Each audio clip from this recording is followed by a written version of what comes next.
तो hello students, बिना ज़्यादा समय जाया किए हुए देखते हैं पेपर अटेम्प्ट कैसे करना है जिससे हम 95 प्लस तो इजीली स्कोर कर सकें। तो बस अगले 2 से 3 मिनट बिना स्किप करे ध्यान से देखो, सब क्लियर हो जाएगा। अब देखो, तुम्हें जो पेपर मिलेगा वो 3 सेक्शंस में डिवाइड होगा। सेक्शन ए रीडिंग सेक्शन होगा जो 20 मार्क्स का होगा। Section be writing skill and grammar होगा, वो भी 20 मार्क्स का होगा। सेक्शन सी लिटरेचर होगा जो 40 मार्क्स का होगा। और जब से तुम्हारे हाथ में पेपर आ जाएगा तब से तुम्हारे पास समय होगा 3 घंटा और 15 मिनट। इसमें से 15 मिनट आपको पेपर रीड करने को मिलेगा।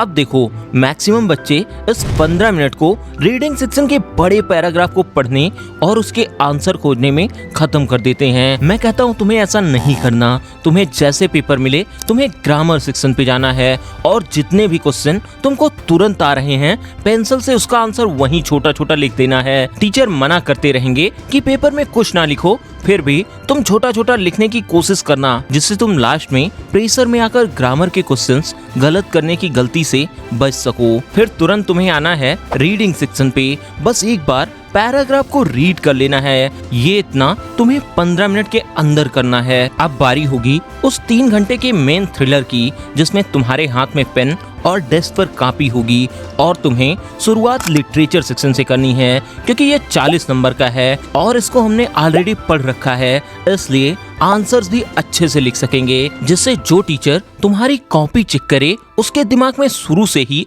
तुम्हारी कॉपी को लेकर एक पॉजिटिव माइंडसेट बन जाए। क्योंकि अगर हम पहले रीडिंग सेक्शन करने लग गए जिसमें टोटली नया पैराग्राफ होगा और अगर किसी क्वेश्चन में हम अटक गए तो हम 40 नंबर के लिटरेचर को अच्छे से नहीं कर पाएंगे। और अगर कहीं रीडिंग सेक्शन में ज्यादा क्वेश्चन गलत हो गए या उसने ज्यादा काट पीट कर दी तो टीचर के दिमाग में हमारी कॉपी को लेकर एक निगेटिव इमेज भी बन जाएगी, जिससे हम आगे चाहे जितना भी सही आंसर क्यों ना लिखें वो नंबर काट ही लेगा।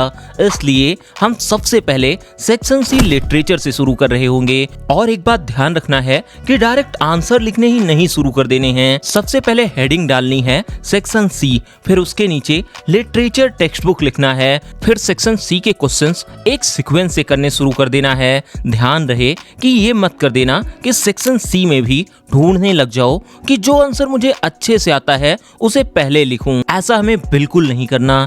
अगर तुमने सेक्शन सी शुरू करा तो उसके आंसर्स एक सीक्वेंस में करने हैं। जो नहीं आ रहा उसके लिए प्रॉपर लाइंस छोड़ दो, बाद में आकर वहीं कर देना। और देखो, इस बात का एकदम ध्यान रखना है कि आंसर्स में ज्यादा काट पीट नहीं करनी है, साफ सुथरा लिखना है और आंसर्स के कीवर्ड्स के नीचे अंडरलाइन भी कर देनी है, जिससे तुम्हारी कॉपी अट्रैक्टिव दिखे। और अगर मान लीजिए कुछ लिखते समय गलत हो गया तो उसे बस एक लाइन से काट देना है, ये नहीं कि लेके पेन उसी को घिस रहे हैं। अब लिटरेचर खत्म करने के बाद तुम section be writing skills and grammar पे जा सकते हो, जहां तुमने ग्रामर के कुछ क्वेश्चंस उस 15 मिनट में सॉल्व कर लिए थे और जो बचे हैं उसे अब अच्छे से यहाँ करके प्रॉपरली कॉपी में लिखना है। अब आते हैं राइटिंग सेक्शन पे, जिसमें सबसे पहले आपको एकदम क्लियर होना होगा कि और करके जितने भी क्वेश्चन हैं उसमें से आपको करना कौन सा है। उस पे क्वेश्चन पेपर में गोला कर देना है और जब लिखना शुरू करना है तो दिमाग में एकदम क्लियर रखना है कि मुझे यही क्वेश्चन करना है, क्योंकि मन बार बार कहेगा कि इसको काट के चलो दूसरा वाला कर देते हैं। लेकिन तुम्हें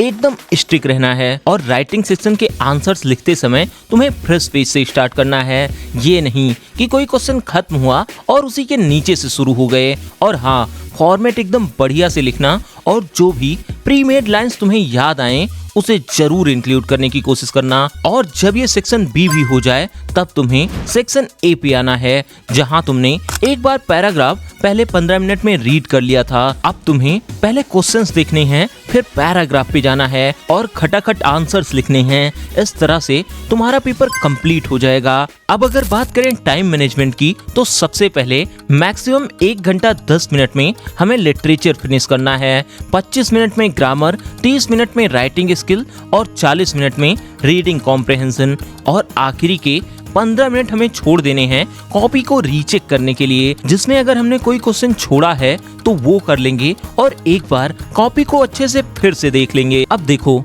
तुम में से बहुत बच्चों की पहले से कोई स्ट्रेटजी होगी कि वो इस सेक्शन को पहले करते हैं तो उनका पेपर अच्छा जाता है। तो देख मेरे भाई या बहन, अगर तुम्हारी स्ट्रेटजी तुम्हारे लिए काम कर रही है तो तुम्हें मेरी बताई या किसी की भी बताई स्ट्रेटजी को फॉलो करने की कोई जरूरत नहीं। तुम जो करते आए हो, सैंपल पेपर उठाओ, उसी स्ट्रेटजी से एक सैंपल पेपर सॉल्व करके देखो और साथ में ये भी माइंड मैपिंग कर लो कि कितने समय में तुम्हें कौन सा सेक्शन करना है। और जो स्ट्रेटजी इस वीडियो में बताई गई है, अगर उसको फॉलो करना है तो सैंपल पेपर इसके लिए भी जरूर प्रैक्टिस करके देखना। बाकी जो दिक्कत परेशानी हो कमेंट सेक्शन में बता सकते हो और जाते जाते चैनल को सब्सक्राइब भी कर सकते हो। Thank you.